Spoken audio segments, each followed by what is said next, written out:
Alright, now that I got my camera straightened out here, this is just a quick video. Try to document my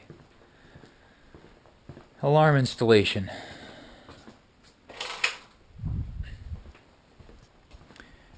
So I've got all of my wires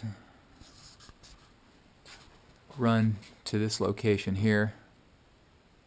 Most of them were ran already. There were some that weren't though.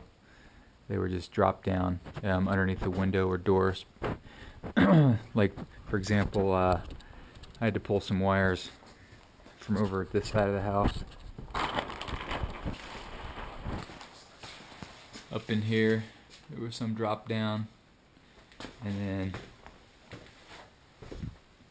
over here as well.